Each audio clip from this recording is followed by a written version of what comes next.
कहो दुर्योधन कैसे रहना हुआ? आप जीवित रहते मेरी सेना का पीछे हटना किसी प्रकार का योग्य नहीं कहा जा सकता। मैं कदापि नहीं मान सकता कि आप पांडवों की अपेक्षा अधिक पराक्रम। मुझे तो ऐसा जान पड़ता है कि आप जानबूझकर उन्हें छोड़ रहे हैं। मैं केवल आप ही के भरोसे पर इस युद्ध को छेड़ा है। यदि आप मेरा साथ दे रहे हैं तो अपने पराक्रम के अनुरूप युद्ध करके पांडवों को नष्ट कीजिए। सोच क्या रहे हैं पितामह? उत्तर दीजिए। मैं सोच रहा हूँ कि इस युद्ध का अंत कैसे होगा। पितामह, युद्ध समाप्त करना तो आपके हाथ में है। आप चाहे तो युद्ध एक ही दिन में समाप्त हो सकता है। कैसे? पितामह, पांडवों का सर्वनाश करके। लेकिन मैं पांडवों का सर्वनाश नहीं कर सकता। क्यों? पांडवों से क्या आप भय खाते हैं? दुर्योधन मैं किसी से भय नहीं खाता।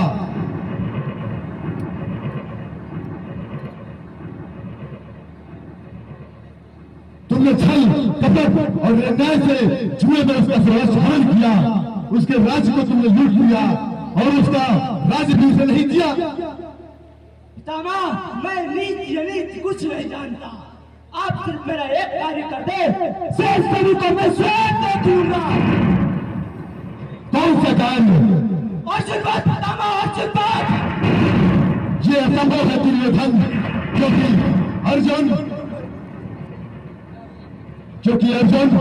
अर्जुन का श्री कृष्ण सारथी है। उसके रथ ध्वज पर पवन पुत्र हनुमान विराजमान है। अर्जुन और श्री कृष्ण दोनों नर नहीं नारायण के अवतार है, इसलिए अर्जुन पद असंभव है। पितामह, आप भी शत्रु की हित की बात करते हैं, यह शोभा नहीं देता। ऐसा जान पड़ता है जैसे आप स्वयं अर्जुन से डर रहे हैं। दुर्योधन, मैं संसार में किससे नहीं डरता। और एक बात कान खोलकर सुन लो, मेरी मृत्यु अधीन है, मुझे कोई नहीं मार सकता। तुम मेरा अपमान कर रहे हो, मैं अर्जुन से क्यों डरूंगा? और कान खोलकर सुन लो, मुझे इंद्र सहित सारे देवता भी नहीं मार सकते, क्योंकि मेरी मृत्यु मेरे ही अधीन है।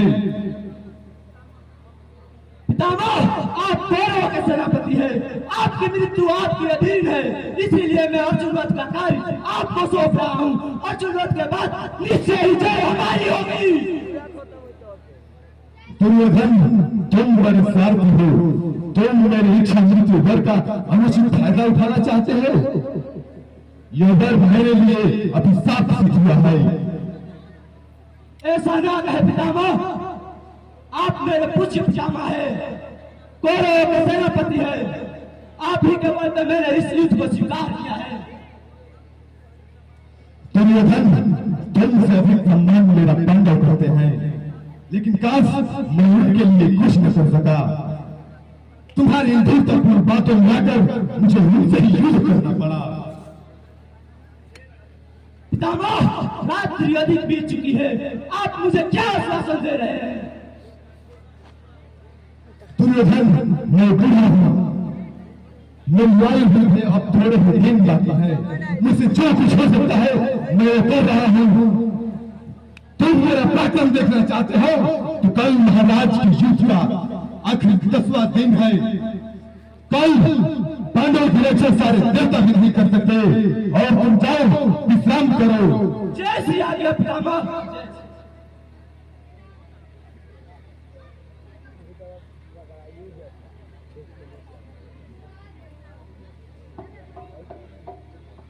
पूज्य पितामह, दास युधिष्ठिर का प्रणाम स्वीकार हो।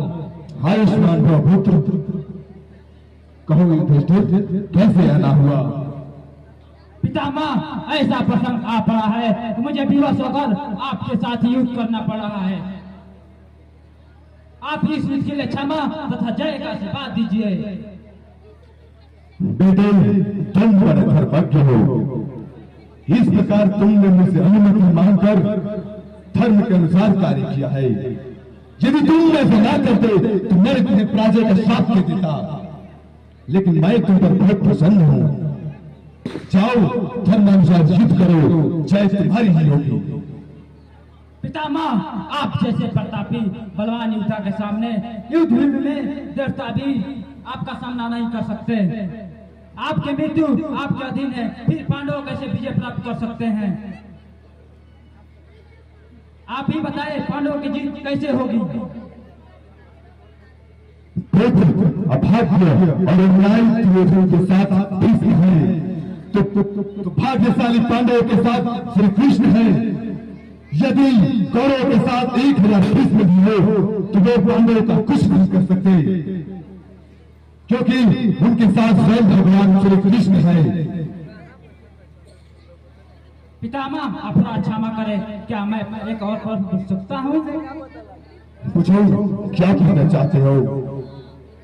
आपके जीवित रहते तथा युद्ध भूमि में इंद्र सहित सभी देवता आपका सामना नहीं कर सकते, फिर पांडव कैसे विजय प्राप्त कर सकते हैं? तथा पांडवों के विजय प्राप्त करने का कोई उपाय बताए और अपना मृत्यु का। बात तो ठीक है, यदि मैं शस्त्र का त्याग कर दूं तब भी मेरे देवता भी विजय प्राप्त कर सकते हैं। जब तक मेरे हाथों में शस्त्र रहेगा मुझ पर कोई भी विजय प्राप्त नहीं कर सकता है। लेकिन धर्मपुत्र, मेरा यह नियम है कि मैं शस्त्र का त्याग किए हुए स्त्री और स्त्रियों के नाम रखने वाले और नपुंसकों से मैं युद्ध नहीं करता। कल मैं घोर युद्ध करने वाला हूँ, तो उन अर्जुन से कहना कि वो मेरे हाथ से शस्त्र को गिरा देने का युद्ध करे। लेकिन आपकी मृत्यु आपके अधीन है।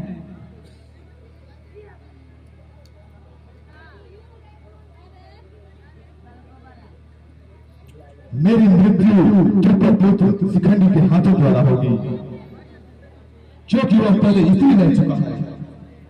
मैंने पहले ही प्रतिज्ञा कर चुका हूं कि मैं किसी स्त्री पर हाथ नहीं उठा सकता।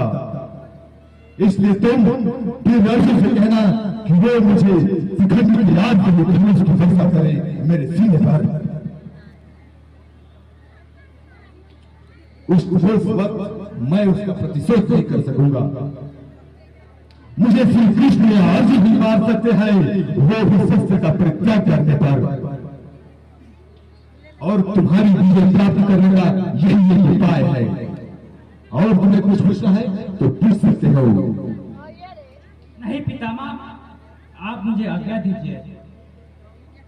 ठीक है, जाओ प्रणाम करो। मैं स्वयं दुर्योधन की तरफ हूं, किंतु मेरा आशीर्वाद तुम लोगों के साथ है। तुम्हारे पक्ष में स्वयं भगवान श्री कृष्ण है, इसलिए अंत में जाओ, तुम्हारी हानि होगी।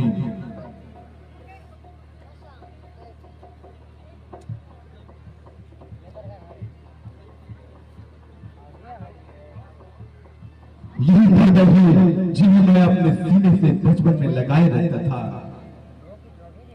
हाथ उठाकर आसान, किंतु यही हाथ कल इन दोषों के निर्दोषों के लहू से रंग जाएंगे। क्या करूं, कुछ समझ नहीं आ रहा है। उधर कर्तव्य, उधर सत्य, मेरे प्राण भी नहीं निकलते और पाप होने के कारण मैं तो आत्महत्या नहीं कर सकता। क्या पिता शांतनु ने देवव्रत को ऐसे बुढ़ापे में ही ऐसे ही नहीं छोड़ दिया था, क्योंकि अपने ही संतान और अपने पुत्रों के खिलाफ भी मुझे युद्ध करना पड़े और ये शस्त्र उठाना पड़े। और मुझे आज ये कैसा दिन देखना पड़ रहा है कि मुझे अपने पुत्रों के सामने ही शस्त्र उठाना पड़ रहा है।